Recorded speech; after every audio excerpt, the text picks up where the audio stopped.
powered by Reviting, streaming from the Reviting Digital Studio. It's the David Daily.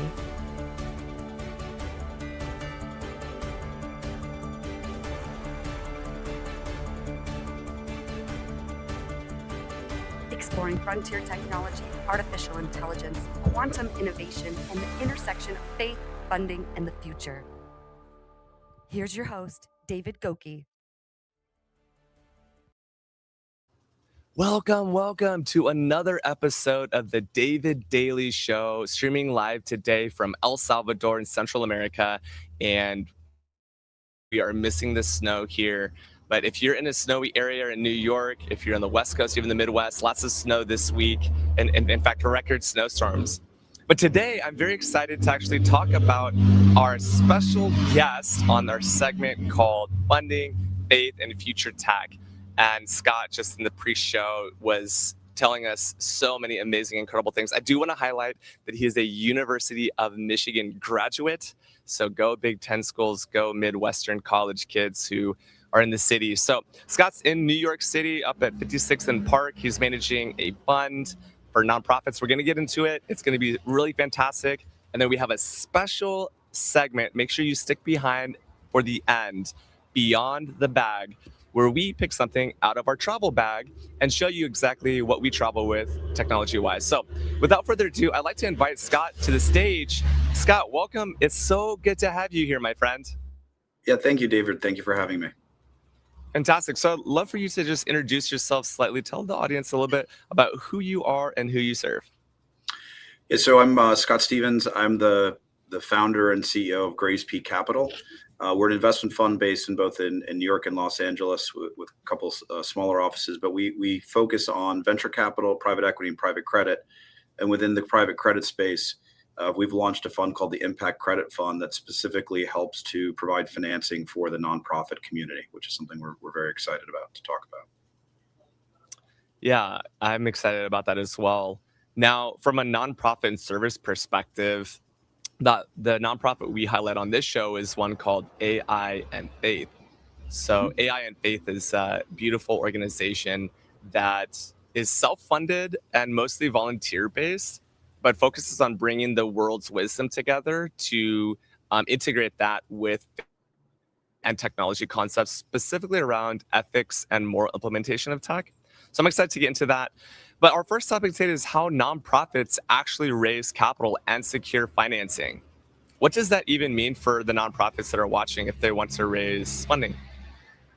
I think there's some ways that people are aware and a lot of the ways that people are not aware. So typically a nonprofit, the myth is that almost all the funding comes from donations, right? I think that's where a lot of people view. If you look at some of the larger nonprofits, whether it's Salvation Army or United Way or some of these, typically people view that they're going to raise money from just donations. If you look at the nonprofit world, a lot of them are really more like small, medium businesses, not what I would typical kind of like charitable nonprofits. And so a lot of them actually raise money from either earned income. It could be also from donations. It could be from them investing in securities. They own real estate. So I think there's a lot of other ways beyond donations. But typically nonprofits will set up either a website or a portal. They will do an email campaign or a call campaign. I think that's typical of what you would see. I think with technology and AI, you're seeing that the nonprofits are using tech tools to be, smarter, to figure out who they should be in front of, the frequency they should be in front of potential donors, then also on the communication and marketing. Right, they're figuring out different channels, whether it's YouTube, whether it's LinkedIn or Instagram. I think there's a lot different ways for the nonprofits now to effectively reach out to the donation community. I think a lot of that stems into the storytelling part of it. I think that the marketing part of it is now becoming a key part. A lot of nonprofits are outsourcing that. But I think that, marketing and digital marketing and how you tell a story is one of the key parts of both any organization or business. And I think that's changing a lot with technology. Yeah, I'm glad that you brought that up, especially storytelling, this idea that, hey, we all have our own personal story, right? But we also have the stories that bring us together and where we live and work and play.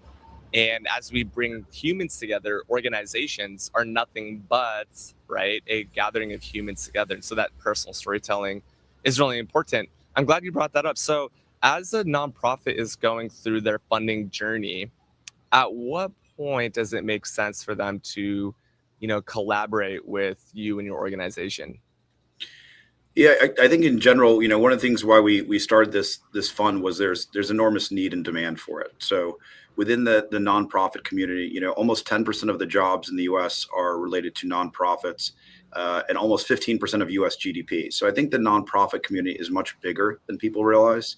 I think there's a lot of different parts. One of the reasons we got into it is we were doing a lot with both federal and state municipal organizations, and we sat down with a lot of mayors and governors and said, what's one of the key pain points that you see? And one of the key pain points was in the communities that they just did not have access to capital, and that was capital from either banks or different types of credit unions. And they said, this is a real problem. This is kind of the lifeblood of how we think about after school training, how we think about after school sports, food kits, meal kits, all these things that were really, really important to the community. And they just mentioned that the banks with consolidation were having a very difficult time figuring out how to underwrite the nonprofits and how to lend to them.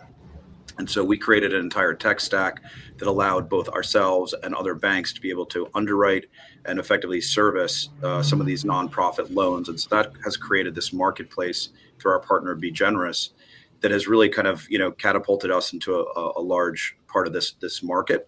And I think a lot of the times the funds are used for everything from, real estate, if donations lag. Sometimes we're helping some of the nonprofits payroll. Right, we see a lot of disruption in both state municipal funding right now at the government level for lots of reasons. And so a lot of people have just said, look, this is a key thing that we need in the space to kind of keep our businesses running and to grow. I like that a lot. Now, you talked about specifically your nonprofit. Can you tell us a little bit more about that, just to educate people who are tuning in for the first time? Yeah, so we have a couple different parts of it, but every program that we've done at our fund level has some sort of charitable or contribution part of it. Some of that we do for different organizations. The fund that we started was called the Impact Credit Fund, and so we started that about a year ago, and we started funding about 5 months ago. And effectively, we partnered with Be Generous to create a easy and quick access to our Impact Credit Fund for nonprofits who are looking for either short-term, medium, or long-term capital. They email us, they provide some of the information, we can underwrite it, and sometimes we can either fund it ourselves or we can put them in front of other community banks or even commercial banks to help them to gain access.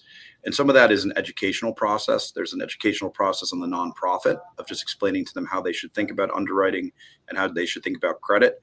Also explaining to them how they should think about commercial banks. A lot of times, unfortunately, a lot of the nonprofits have to lend at very, very high rates, some that are too high for them to do that. And so we try to do a very competitive rate that's just above commercial banks.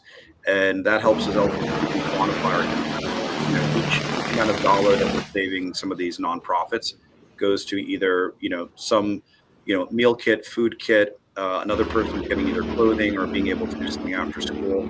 And so we have a whole marketplace that we've created for nonprofits to reach out to us and then to be able to access capital. Yeah, that's great. I was just looking at the website, begenerous.com, the letter B, generous.com, and connecting people together for a marketplace that want to help nonprofits out. And I can't imagine if, there's stats that you hear about the effectiveness of your donated dollar. Well, if your donated dollar is going to pay interest on, principal on a principal loan, that's not going to help the cause of the nonprofit. So from a core fundamental perspective, that is an incredible mission, right, to get behind, especially for being trusted by thousands of nonprofits nationwide, and loans ranging from 25,000 to 50 million. So, out of curiosity, what are the most common types of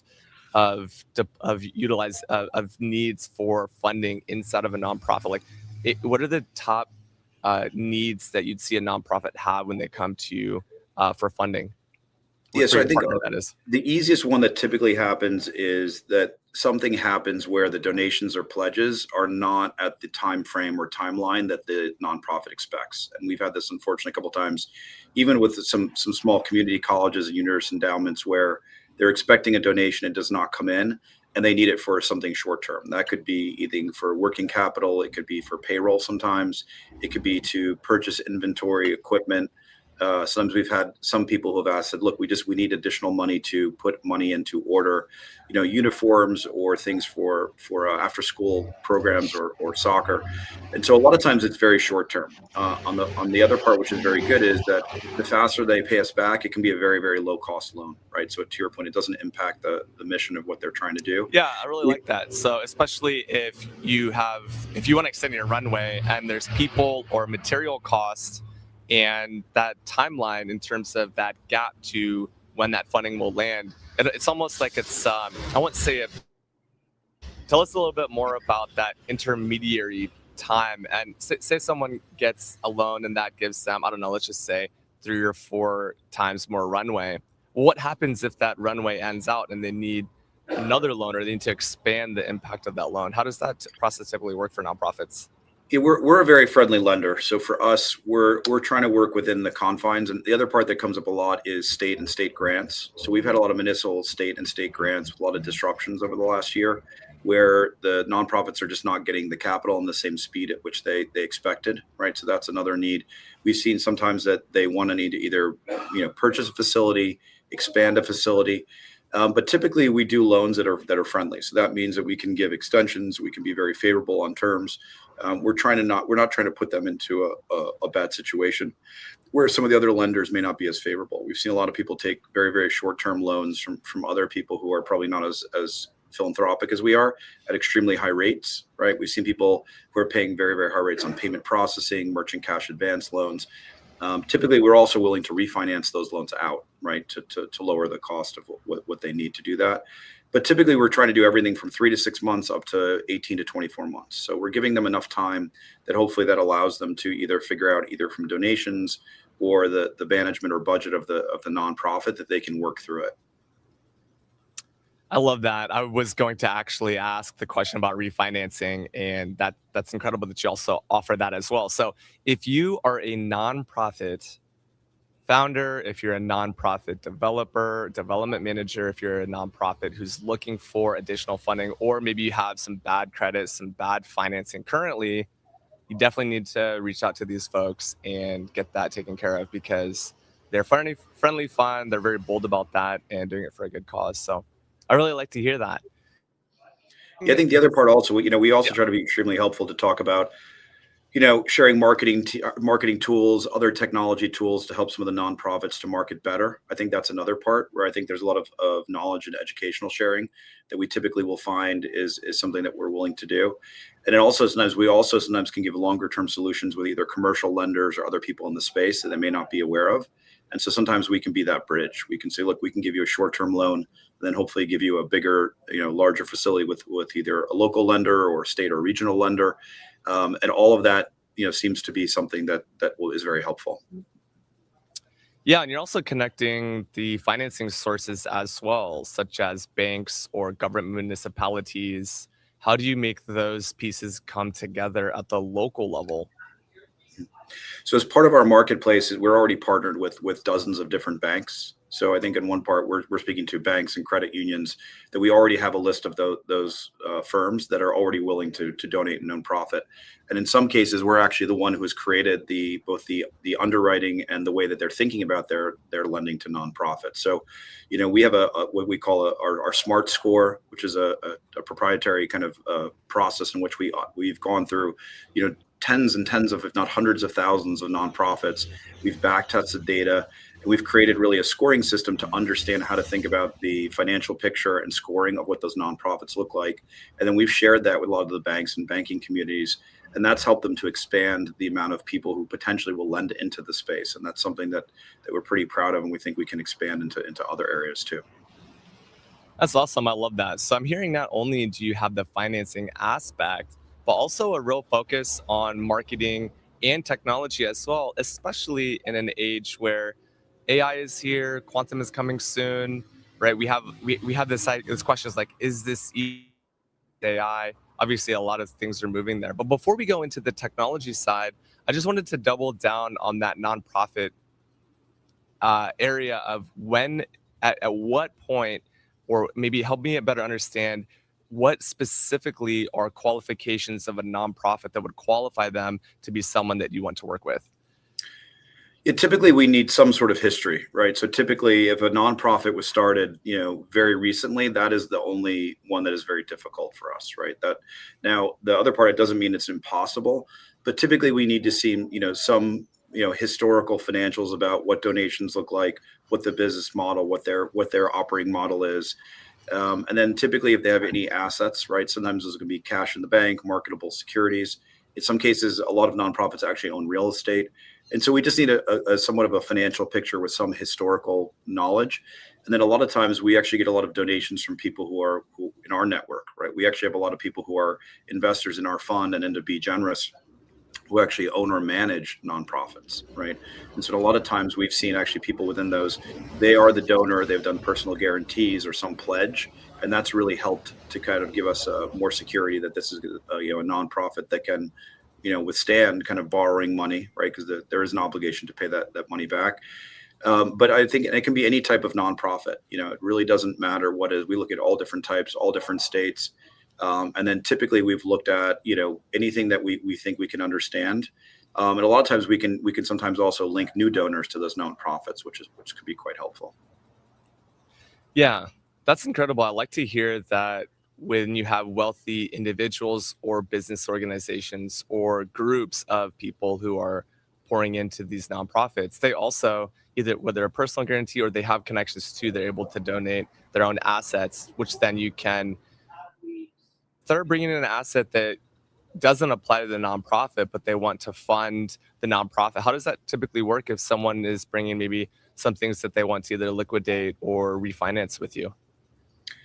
Yeah, so typically refinance is pretty common because the cost of debt that we see can be extremely high. We've seen some nonprofits who are borrowing at unfortunately 25 to 40%, right? Which is just a huge drag on what they can do.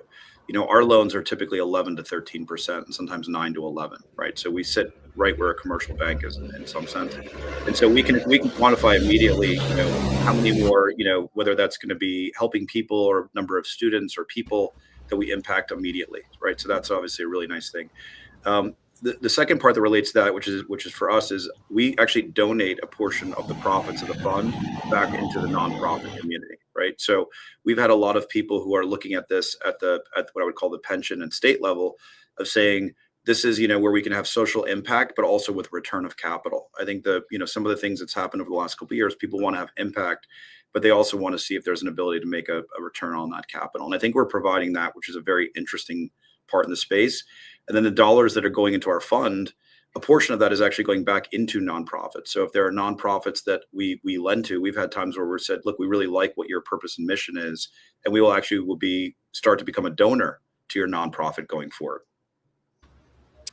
Yeah, that's incredible. I like that aspect too. The fact that if someone is at that stage where they need funding and they're in a really bad deal for whatever reason, maybe it's education, as you mentioned, or just circumstances were strenuous, they had no other options, you guys are able to actually come in and help the nonprofits in that way.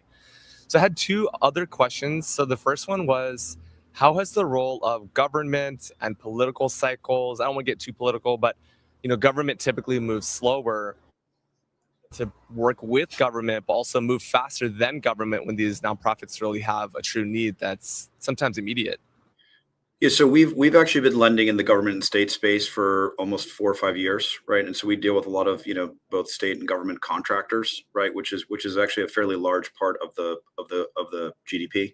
And I would say within that, whether it's a state level, federal level, or local or municipal level, every time that there's a administration change, there's partial disruption. So I think that is something that always occurs. And I think that happens in cycles, whether it's around the November timeframe or the January timeframe, or depending on what your election cycle is.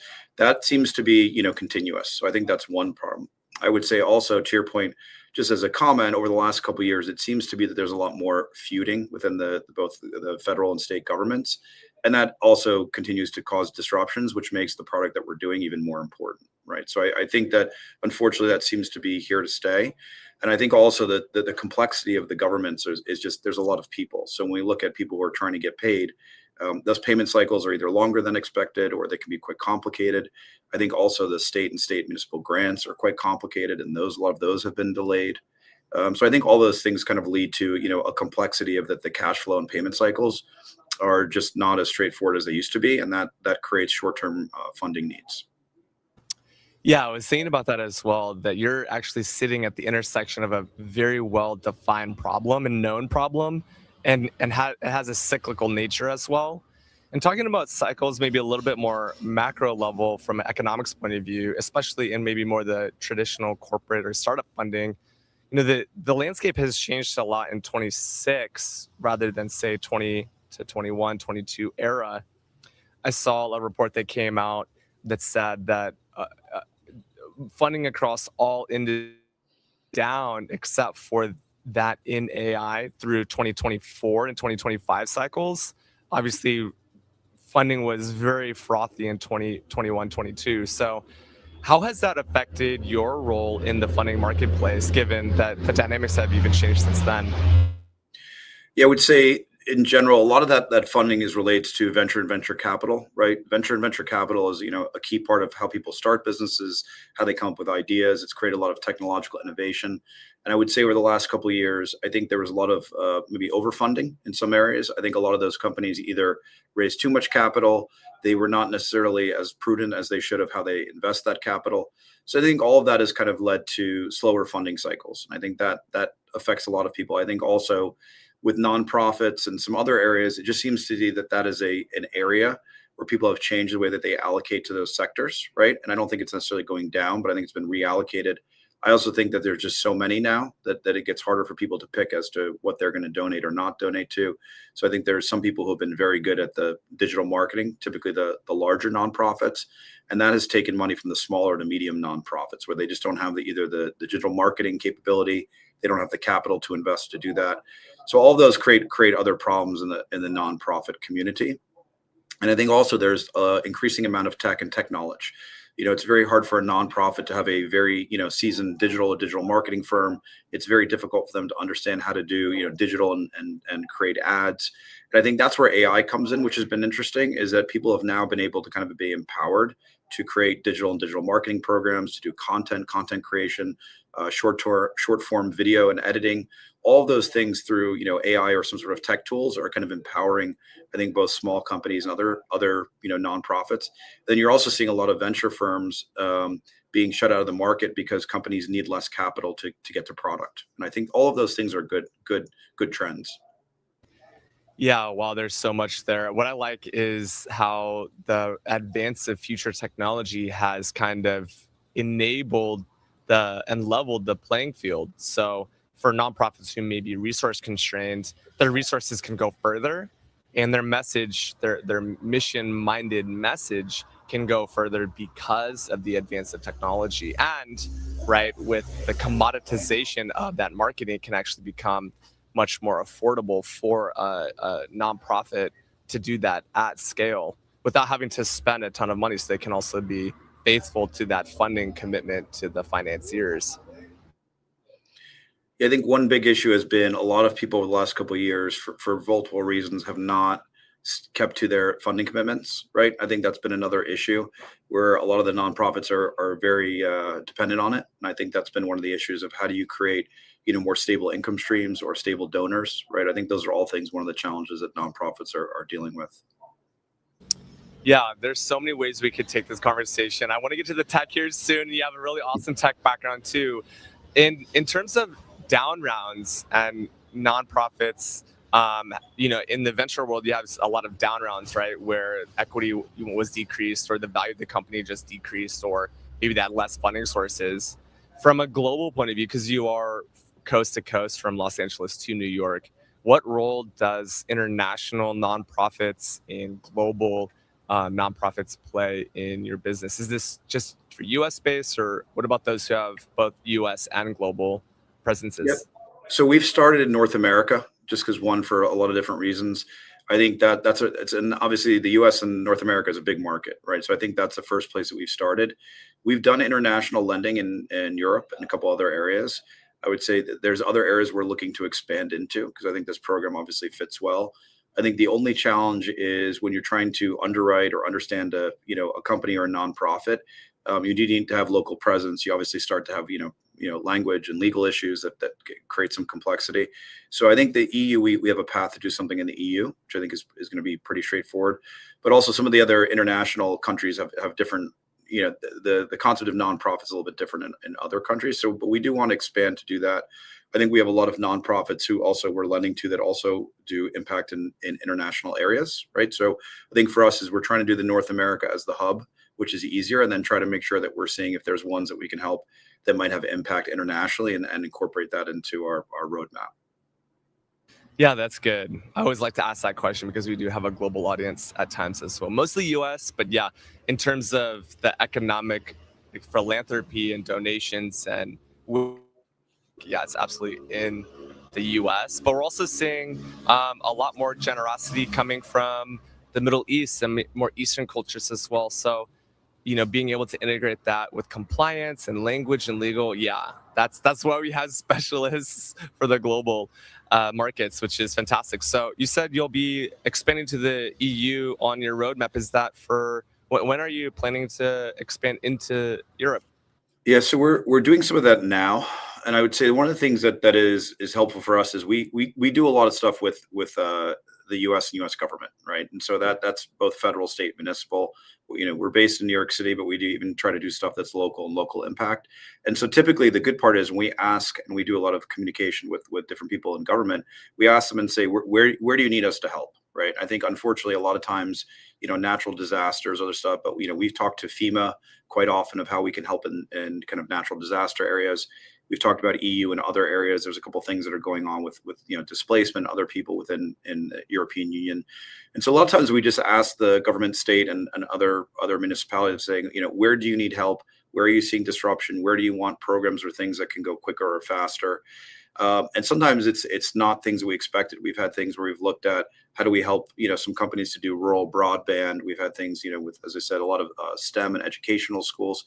So a lot of times we're just listening, and I think that kind of tells us a lot of the times where the need and where we should be going.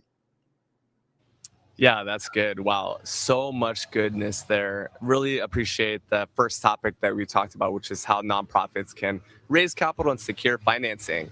So that was our first topic. Now we're going to go to our second topic, which is how does data and AI expand capital access for nonprofits? And so I would say on one hand, the ability to ingest data, analyze it, and look at that, I think has gotten much easier. I a long time ago started in software development, trying to understand how to do data and data analytics and data science. And so one of the first jobs I had is we were using data science and machine learning to figure out how to create a quantitative fund of how to disrupt the public markets and venture capital. And we had to take enormous amounts of data. It was very difficult. It was very time consuming, and we would get there, but it was very technical. Now there are a lot more tools where I can use almost whether it's AI agents or other different programs that I can literally ask it to do tasks that I would have had to do manually. And I think that the concept of having to understand programming and coding, you now have, AI agents or coders that you can have almost for free. And so I think that's really changed the landscape of how things are done. And, today we have things that we can do in minutes that would take us hours for a human to do that. And I think we're creating our own, internal both systems and software tools. And all of that are things that are making us to go quicker and faster. And I think the cost of that is going down significantly. And I think also it's getting much easier where AI tools started off almost like in a contextual search where you could type things, but they're now being integrated where you don't necessarily have to even have a software background, right? It's very intuitive. And you can see some tools now that you can ask the tool to actually create a program, and it'll actually create a software code that will interface with you and the people you work with. So all those things are kind of pretty interesting developments in AI. And we hired last year our first AI officer, right? So we have a person whose only job is to use AI to figure out how we can both, improve both at our company, how our portfolio companies, and even on our borrowers. So I think all of that's moving very, very quickly, but I think it also takes a lot of time, energy, and effort. It's like continuing education. I spend time every week just trying to see what else is going on in new tech trends, what's our AI. I think you have to really kind of embrace it and want to allocate time, or else you're only going to do a portion of it. And I think that's one of the things that we're excited about, but it's also it creates a lot more work as well. Yeah, creating a culture of learning and upskilling is so important. I'm tempted to ask which tech and tools, but I don't want this to be outdated next week or tomorrow, because we'll say a tool today and there'll be new tools tomorrow. But in terms of upskilling your staff and your team and actually investing directly in a specific role, what does upskilling look like for you internally? And then how do you typically advise nonprofits do the same so that they can make the most of their data estate? Yeah, I mean, just on your side, I mean, I think the tools are ever changing, but there's going to be base tools, right? The same as like some people are using some base tools to do things like on word processing or presentation. So I think there's a base layer of what you can do with this. I think to your point, the tools that we use that sit on those bases will continue to change. And I think for us, we have our own custom tools now, right? We have tools that we've actually developed ourselves that we're not even using third parties. And I think that goes back to, how much time or infrastructure or people can you do that is kind of part of it. I think the other part that relates to just kind of how AI is being used is everyone's going to have a different use case. And so I think there's a lot of sub use cases of what you're trying to do with it. And I think the first part you have to figure out is what are you trying to actually do? And so I always tell people, if you can map out, whether it's a person or a group of people at your firm, map out the workflow, how you're trying to accomplish a task. And once you do that, that will start the process of thinking about how can you improve that process. And a lot of times you can type that into a tool. You can do a lot of other things that say, and I think also you can see there's 4 or 5 functions that are very clearly going to be used by AI. We're seeing a lot of people who are doing content and content creation. I think video editing, I think for nonprofits, the way you tell your story and your mission, that is clearly something that can be done better. I think how you think about digital marketing and email communication, the cadence, all that data analytics can be done with other tools.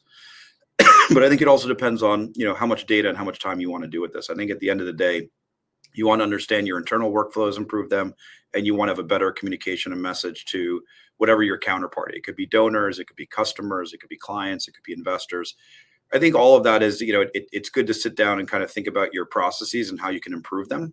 And I think the technology, if you're doing that, I think that's where I'm seeing a lot of people just sit down and talk about it, and they realize that there is ways to improve, and you can't be continuously doing the same thing. You have to kind of adapt, and that's what I think is always my best advice is what could you do to make this process better. Yeah, I love that, absolutely, especially coming to workflow. AI is almost like a marketing term, right? Artificial intelligence. Like, what is artificial intelligence even, and what is the expansion of technology? But yeah, this idea of implementing automation, being efficient, and also adopting new technology, having a cultural leadership that actually cares about tech adoption. I mean, that's very important, because obviously without that executive sponsorship, it's difficult to implement it down at the at the ground floor.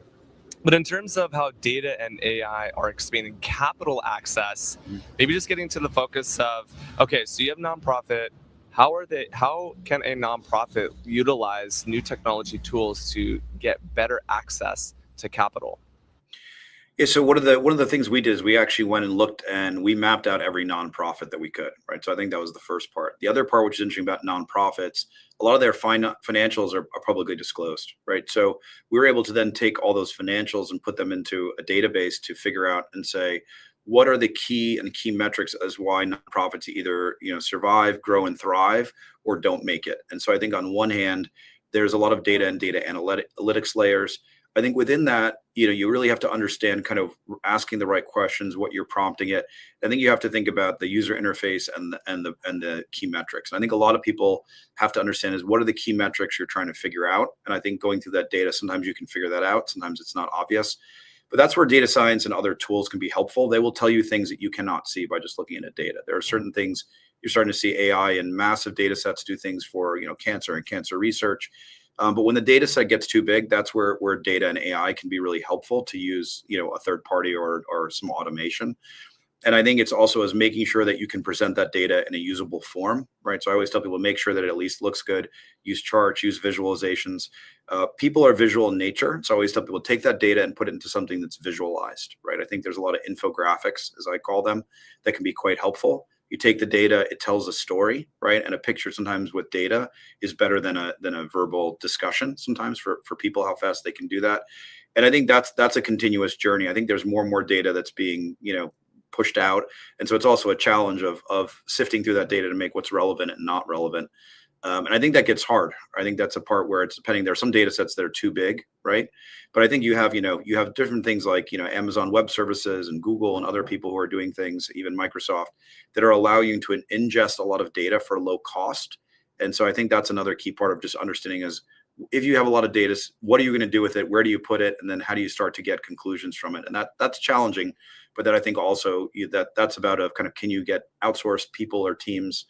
And I think for nonprofits, I think that for them, the data is really how to connect that to marketing, right? I think that's the key connection point. And sometimes you don't have to go through all your data. You might just go through data from one customer or a large donor. You might try to figure out when's the right time. How much should I be asking, not asking? What's the right cadence to do it? So I think, everyone has a journey that they can start and then hopefully improve upon. Yeah. The thought that came to my mind was, what role can AI help a nonprofit understand their customer journey better?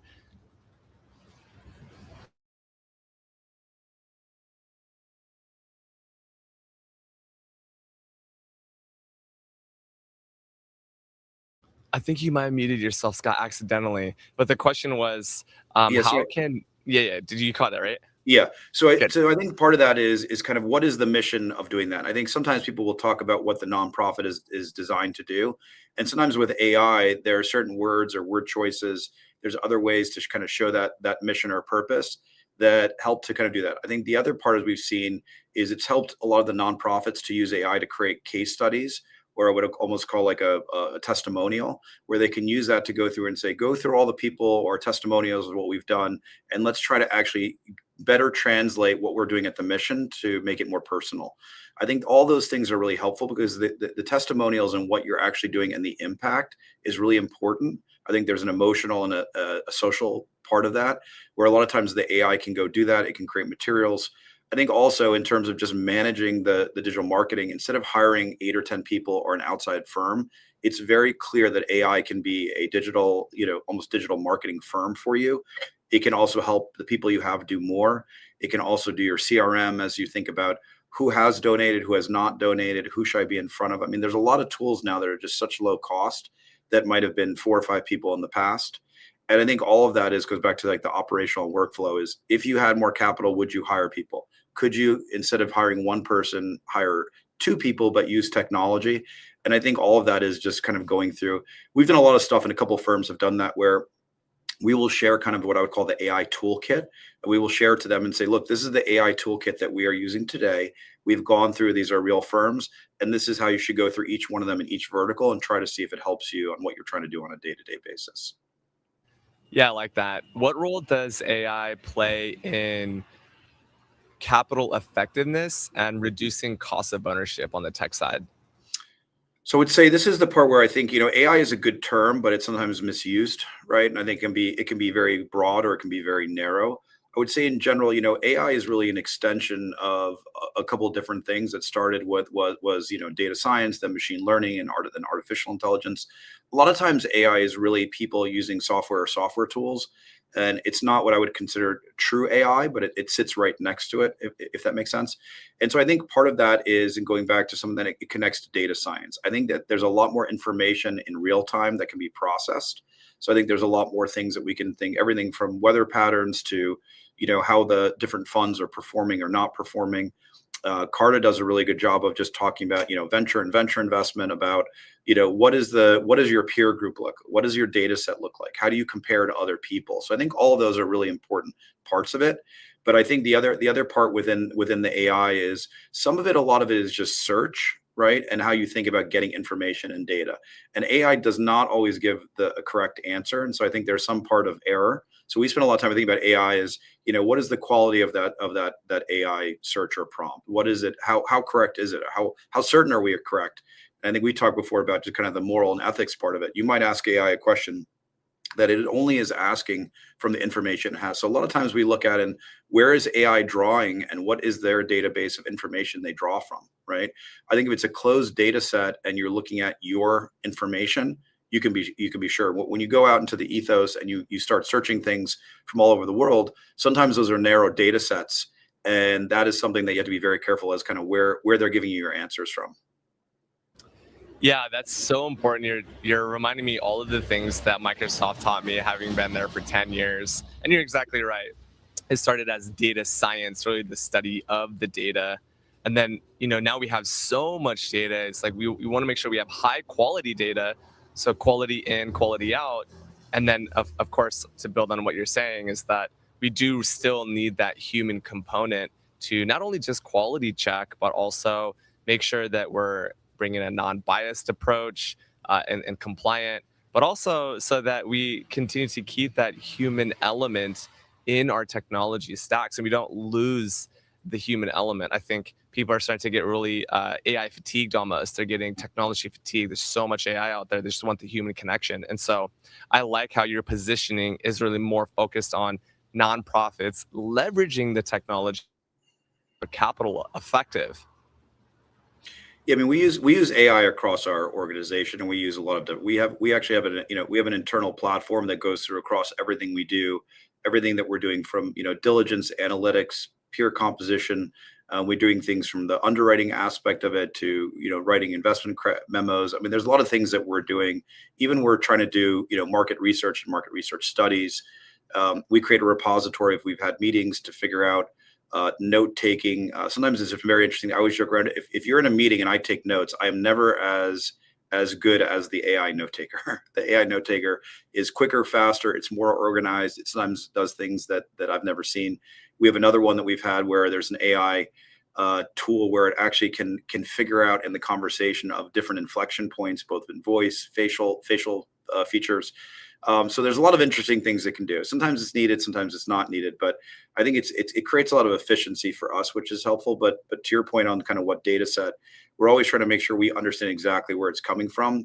And it's not always correct. I think a lot of times you have to keep training the AI tools you use. So we have a lot of things that are iterative, right, where we try to make them better over time. And sometimes that's repetition. Like it's, practice and repetition is always helpful. It's never perfect the first time you try it. Yeah, no, I totally agree. And you're exactly right in terms of like the capability of note taking. I mean, I still have a notebook. I don't want to give away what my Beyond the Bag is, but writing in my notebook, it's like, oh yeah, who forgot about how to actually write? And I was actually on a chicken bus the other day, and this local was looking at me and they're like, oh, you have very good handwriting. And I'm just thinking to myself, yeah, because I'm writing every day. But yeah, that idea of rhetoric and thinking, right? You can sometimes, it's almost like the calculator. If I have a calculator, why do I need to do math? Well, if you understand mathematical concepts, then yeah, the calculator is faster. But if you're just completely relying on technology to do everything for you, yeah, there's many things that could do much more efficiently from a computational or a scientific or just like a pure scale perspective. But it still won't replace like you and me. I mean, I don't know if you're not an AI clone, but what roles do you see like video AI clones? I mean, I know you mentioned you have a head of AI as an employee. People are even saying agentic AIs and robots will replace, jobs in certain aspects of a business because it is so automation focused, or it might be so focused on future tech. So kind of navigating future tech adoption as we move into our third topic. I'm very excited about this topic because you have some background in robotics. We talk a little bit about space exploration, human existence. We talked a lot about this on this show. We had a couple other guests talking about some of those super far out there future concepts, who even knows if they're 20, 30, 40 years out. But in terms of nonprofits and future tech, you see are those key areas of future technology that nonprofits should be considering? Let's just say maybe in the time horizon of like 2 to 3 years by 2030. Yeah, I'd say, so for one part, I would say that one of the really good use cases for AI is education. And so if, I were in another part of the world and I did not have access to, capital or education or other stuff, there's a lot of really cool things where I've seen, remote villages and stuff where they're using an AI tool and they are creating a course and course curriculum that they can do for, for underprivileged or access to that. So I think that's a really, really cool use case for AI, where you almost have an AI teacher. It has a course load. It can check homework. It can kind of interact. It's not the same as having a teacher though, right? So I think that's one part to your point on like the communication side of having someone interactive, the emotional, the part, the interacting with other people. AI can be kind of a lonely, one-on-one type interface. But I think it goes back to what we were talking about before on just what a nonprofit is. I think, there's different use cases. I think on one, the first part I always tell people, there's everything from email and email marketing, how you communicate. There's everything how you do digital marketing, how you create and do the communication. I think there's other parts of just understanding that you probably could understand what your access to capital is just by running an AI tool and doing an underwriting, right? It wouldn't be easy to do, but you could start to look at that. And I think the other part is kind of on the AI is how to help educate some of your donors or kind of what you're doing in the world. I think there's other parts of we've been talking now about, can we use our AI tool to start doing sort of rating system to help people think about what is the impact of some of the nonprofits of how they're doing it. But I think every person, you have to start and start the journey to see where it goes. I would argue and say we're seeing a lot of the nonprofits use things from, instead of having to pay for lawyers, I wouldn't suggest people do all of it, but using some of the legal to start the process of asking legal questions. We've seen HR policies, we've seen hiring policies. I think there's a lot of things that can help with some of the service providers they use, which are really interesting. And I think there's a lot of part of just, time and time management, how they manage both the people internally, how they do everything that they're doing it could be partially automated, I think is an interesting question. I think every nonprofit is run a little bit differently. We've seen people do it for, employee management, timekeeping, starting to do what I would call like a better version of payroll. I mean, there's so many things that you can do, right? And I think typically the question is, if you're paying a service provider and you're paying money, is there a way for AI to help you to do that? I think that's an interesting question to start with, and then start to go through the different uses cases at a nonprofit. Yeah, I love that so much. It's like, okay, so because we have nonprofits that have their public statements, now we have access to that data. We can look at the capital efficiency and inefficiencies, and then we can also technology adoption playing in that specifically. And then in terms of time management or deployment of internal communications, marketing resources, that sort of a thing. But also to your point about, how are they actually integrating that into building their own apps with vibe coding?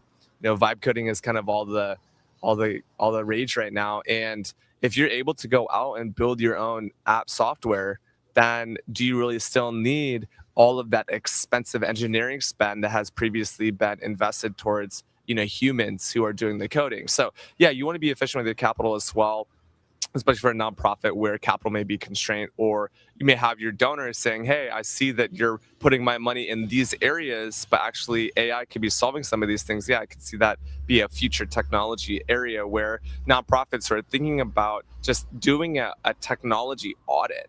Like, just look at your technology stack and identify maybe one, two, or maybe that you could actually get into the boat, right? If you're not even sailing in the ocean of technology, well, get in the ocean. But then if you're in the ocean, you're adopting future technology like agentic, like app development, like vibe coding, then why not take that to the step further and get in that boat too? And to your point, like, upskill your people, really invest in the educational piece, the upskilling, which of course AI can help you do that as well. So yeah, it's really interesting. So I know you'd mentioned a little bit of robotics. So what role do you see robotics play in future tech? Yeah, so we're an investor in a lot of robotics and automation companies, and typically that has to do with, if you imagine anything like storage retrieval, warehouse automation. So we do a lot of that with the companies. A lot of our customers are, universities, museums, public safety, sheriff's department, even libraries and museums. And so on the robotics side, I think a lot of people really they a lot of times are looking at things like humanoid. So they're looking at a robot on legs. I would say typically when we're doing stuff, we always have robots that are either on wheels or some sort of like rack, right? So we typically are not doing the humanoid stuff, but within that, we've seen a lot of things where there's safety and compliance issues. Things where people, they don't know where the parts of retrieval are. We've had people going up really, really high ladders on racks, and then they're carrying heavy boxes and falling. So there's a lot of safety and compliance, I think, that is happening. And I think if you imagine trying to move something through a warehouse, right, and you have hundreds and hundreds of employees, is a good thing. But at some point, we've had robots where we've said, look, no one really wants to work the night shift. What if we could use the robots to do a night shift and then put less strain on some of the employees so they're not there all different times of night? What if we could reconfigure the warehouse so at night it's ready to start the next morning? I think there's a lot of use cases. We have things like aerospace defense. We've seen a couple of areas. We've seen auto repair, auto maintenance. I think there's a lot of different parts that are kind of different use cases. We've seen if there's areas where it's hard to hire, some retailers are looking at, is there a way to do some sort of inventory and inventory management system? Obviously, self-checkout. I think robotics is different for different people, but it's clearly going in that area, right, in some different ways. I think the humanoid one is going to take longer. So to have kind of a robotic personal assistant will probably come at some point, but I think that's longer into the future. I think most of the robotics and automation journey will be things related to manufacturing, service, inventory, how you store and retrieve certain items. I think a lot of that will be done. But I've seen robotic coffee makers at the airport. I think they're great, right? You get that. It's a lower cost of product. I've seen automated pizza makers. I mean, there's a lot of different ones that I think here and now that I've seen that actually work pretty well. And I'm looking, on one hand, I hope that robotics lowers the cost of goods and services, right? It would be great, especially since I'm in New York, to not have to pay $3 or $4 for a slice of pizza. That would be great if it was $1 or $2 like it used to be. And I can see some of the coffee machines, they're actually lower cost, which is good. We don't want to have kind of the really, really high cost items for people. Yeah, there's so much there. I like the idea that automation and robotics and future tech is an absolute consideration. Like I would say categorically, not the humanoid bot necessarily, but yeah, if you're definitely in logistics, shipping, warehouse management, inventory, any type of that physical good, anything that's where a robot could. The robots work for us, right? This is not an iRobot situation, right? We're not having Will Smith in here, where the robots take over. It's not an I Am Legend, like the end of the world. But yeah, when you think about governmental municipalities, you're talking about public health and safety, you're talking about hospitals and police and fire departments and nurses and that sort of a thing. Yeah, if you have this kind of assistant-like scenarios, then yeah, at least saying, yeah, this is important to us when we invest nonprofit. Yeah, if we need the funding to be able to go deploy these workloads or these investments in future tech, that's really important. So which nonprofits or what role do you see nonprofits playing in space and space exploration? I would say for right now, very little, because space is a very, very expensive endeavor. So I think in one hand, I don't think that nonprofits really have the ability space is such a complicated question between, not just the robotics, the fuel and how you're making both, robotic and fuel propellant and other part. Unfortunately, it is, mostly been subsidized by governments, right? So I think that was the first part. I think SpaceX is really the first company who has privatized some of that. And then obviously you've had, Blue Origin and some other ones, but all of that has taken billions and billions of dollars to even get started. And so I think that's a hard thing to get there. From a nonprofit, because it's just so capital intensive, which is not typically a great place for nonprofits. But I do think there's a lot of government and government capital that will go and continue to go into that. There's some really interesting things that, obviously Elon Musk talks about could you do both energy and energy capture in space? I think a lot of people, the thing that I see most people getting touched by space is Starlink, right? Being able to have access to, high-speed broadband around the world. I think that's a really interesting part. I think communication, through space, I think that's the area that we'll see maybe that some nonprofits can lower their cost of access to, high-speed broadband and help other people. So I think that's where I see it for today. But I think the other part is going to be, pretty far in the future.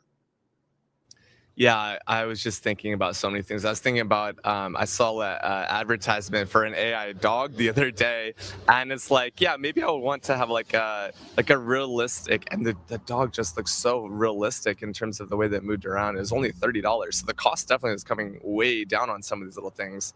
I think you could like pet and say things you would like, kind of like I don't know if you remember this. The Gia pets or the nano pets are like these the Tamagotchis that are kind of coming back. All the kids are like, how do I keep my little, not the Furby, but how do I keep my little pet alive? But yeah, in terms of the realisticness of nonprofits investing in future tech, yeah, being capital intensive, some of those things will not make sense for nonprofit. But to your point, being underwritten by governmental will be interesting. Like, can we harness space energy, and what role does quantum even play into that? I know we like to talk about quantum topics on here. What are your thoughts on quantum? Quantum is quite broad. What do you see the intersection of quantum and nonprofits? Yeah, so I think quantum, is a very, very interesting but very complicated technology, and I think it's very clear that that is the future of kind of what you can do with both compute and computing. So I think there's part of that. I think it goes into data processing, goes into a whole bunch of other research and other academic areas. Most of the areas I see in quantum is still somewhat exploratory right now. I think we're starting to see parts of it, but it really reconfigures both, how you think about semiconductor chips and how you think about a computer and compute and how you process stuff. And I think the part with the way I see within that, I don't know how it's going to intersect yet because I think it's far enough commercial, right? I think we have to see how it kind of intersects into the commercial market before we intersect in the nonprofit market. But it's a fascinating topic. It is clearly there. I think there's some physics and other parts of it that have to keep doing that. But that is one of the parts that the government is clearly focused on about how do we get to the next generation of computational processing. And it's be interesting to watch. But for nonprofits, I hope all these new tech help them to make them be able to do more social impact. I love it. So the other aspect there is sustainability, energy management, and nuclear.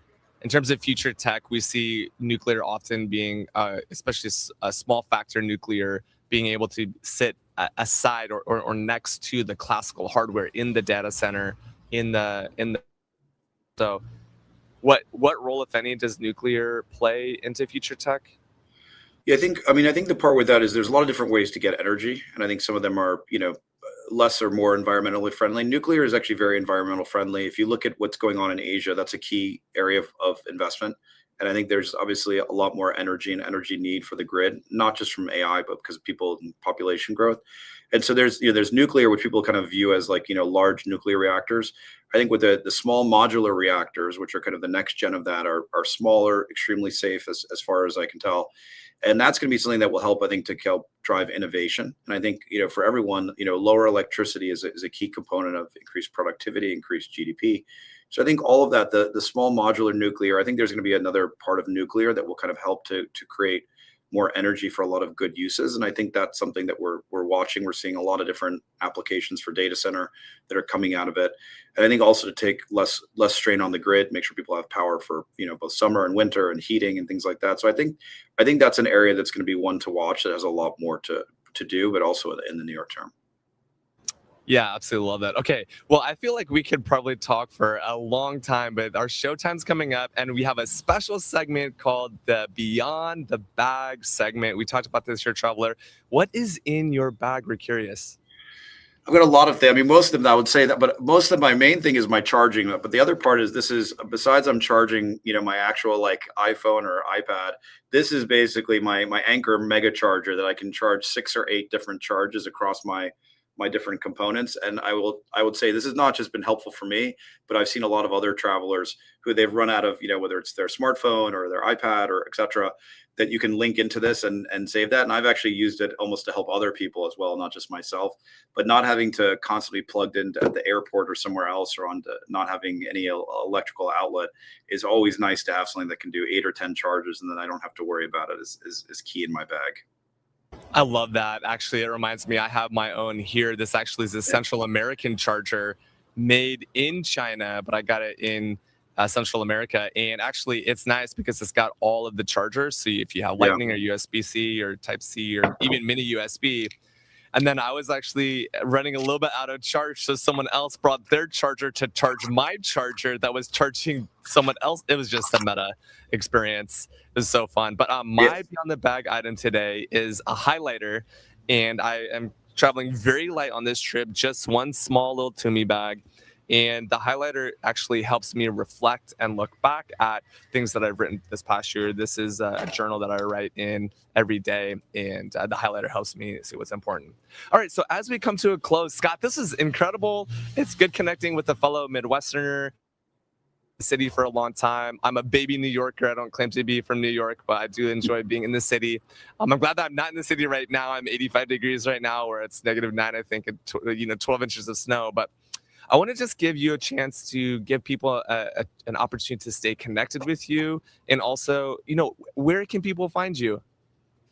Yeah, typically the easiest place I tell people is, I post a fair amount on LinkedIn. So I think that's under Scott Stevens at Grays Peak Capital. That's a place where I'm typically an easy place to reach me. And the other part is, if you do info at grayspeakcapital.com, that's another place where it's easy, whether it's you have ideas, questions, comments, you want to know, if you want to understand what we're doing in nonprofit, or if you have a nonprofit that makes sense, please email. That email does go to me, so I do see it.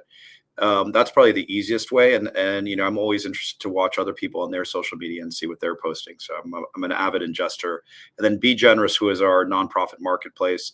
That is another key part of our partnership of how we're helping to kind of build the nonprofit and lending community. So that is the other firm that we work with that's really important. And then, our impact credit fund, that's something we continue to do more and more with. And so that's something that, if you have questions about that, we have a little blurb on our website. We have a lot more information, but there's a lot of information you can see. Awesome. You can see I'm just glowing of this episode of the David Daly Show, with a special segment on funding, faith, future tech with you, Scott. It's been a pleasure. We'll see you folks next time. Have a great day.